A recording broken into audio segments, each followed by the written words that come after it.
இன்றைக்கி நம்ம சேனலில் தட்டை சீடை எப்படி பண்ணுறதுன்னு காமிக்கலான் இருக்கோம். தட்டை சீடை குழந்தைங்களுக்கு ரொம்ப பிடிச்சமான டிஷ்ஷு. அது 5 நிமிஷத்துக்குள்ளே இன்ஸ்டண்ட்டாக ரெடி பண்ணி பசங்களுக்கு ஸ்கூல்லேருந்து வந்த உடனே கொடுக்கறதுக்காக நம்ம அதை பண்ணலான் இருக்கோம். இப்போ அதுக்கு தேவையான பொருள்கள் என்னென்னு நான் சொல்கிறேன் பாருங்கள். ஃபஸ்ட்டு 2 அழகு மாவை எடுத்து லேசாக வறுத்து வச்சுருக்கேன். ரொம்ப பெருசாக வறுக்க வேண்டாம், லேசாக சூடு வந்தால் போதும். அடுத்தது ஒரு 1/2 கப்பு உடச்ச கடலை எடுத்து பொடி பண்ணி வச்சுருக்கேன். அடுத்தது வெள்ளை எள்ளு கொஞ்சம் வச்சுருக்கேன்.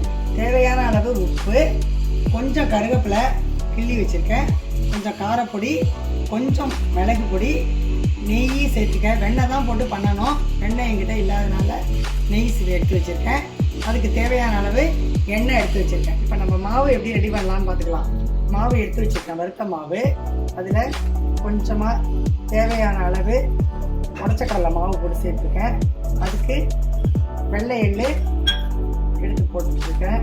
நெக்ஸ்ட்டு கருவேப்பிலை வச்சுருந்தேன், அதை போட்டுடுறேன். நெக்ஸ்ட்டு மிளகு பொடி எடுத்து வச்சுருக்கேன், அதை போட்டுடுறேன்.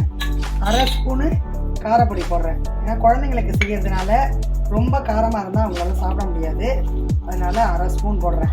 தேவையான அளவு உப்பு சேர்த்துக்கலாம். இப்போ நம்ம எல்லாம் சேர்த்து இப்போ நம்ம கலந்து விட்டுட்டு அதுக்கப்புறம் தண்ணி ஊற்றி பிசைஞ்சோன்னா நல்லாயிருக்கும். முன்னாடியே தண்ணியை ஊற்றி பிசைஞ்சோன்னா எல்லாம் சேராமல் போயிட சான்சஸ் இருக்குது. இப்போ ஓகே, மாவை கலந்தாச்சு. இப்போ தண்ணி ஊற்றி பிசைஞ்சிடலாம். பிசைஞ்சதுக்கப்புறமா கொஞ்சமாக நெய் விட்டுக்கலாம். இப்போ மாவு நல்லா பிசைஞ்சாச்சு. நம்ம எவ்வளோ கெட்டியாக வந்திருக்கு பாருங்கள் மாவு. கொஞ்சம் தண்ணி கூட விட்டால் கூட அப்புறம் சரியாக அது வராது தட்டை சீடை, அதனால் நல்லா கெட்டியாக பிசைஞ்சாச்சு. இப்போ உங்களுக்கு வேணும்னா எண்ணெய் காய்ச்சும் போது கொஞ்சோண்டு நல்லா சுட சுட எண்ணெயை விட்டு இன்னும் கொஞ்சம் பிசைஞ்சிட்டிங்கன்னா மொறுன்னு இருக்கும். இப்போ நம்ம அப்படி தான் பண்ண போகிறோம். இப்போ அடுத்தது வானொலி வச்சாச்சு அடுப்பில். இப்போ அதில் எண்ணெயை விட போகிறோம். எண்ணெயை விட்டுட்டு அடுப்பை பற்ற வச்சிடலாம். எண்ணெயை விட்டாச்சு, அடுப்பை பற்ற வச்சிடலாம். அது கொதிக்கிற வரைக்கும், எண்ணெய் கொதிக்கிற வரைக்கும் வெயிட் பண்ணணும். இப்போ எண்ணெய் நல்லா காஞ்சிடுச்சு, சூடு வந்துடுச்சு. இப்போ 1 ஸ்பூன் எண்ணெய் எடுத்து நான் அந்த மாவில் விட்டுக்கிறேன்.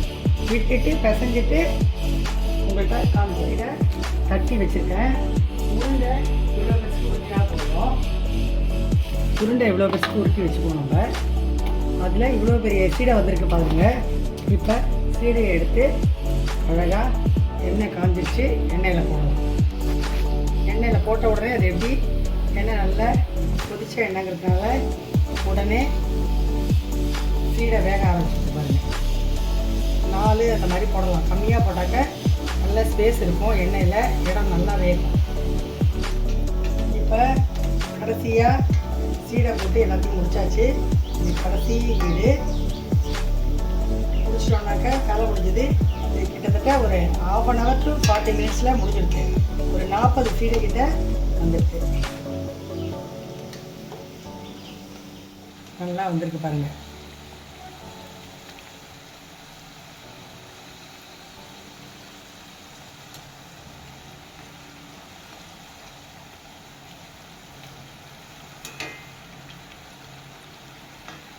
இப்போ வெந்துடுத்து, ஒரு பக்கம் வந்துடுது, அடுத்த பக்கமும் திருப்பி போட்டு வெந்துடுத்து.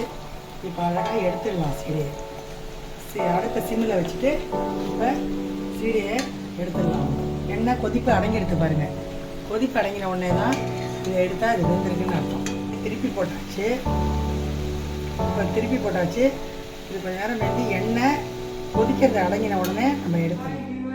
இப்போ நம்ம பண்ண தட்டை சீடை ரெடி ஆகிடுச்சு.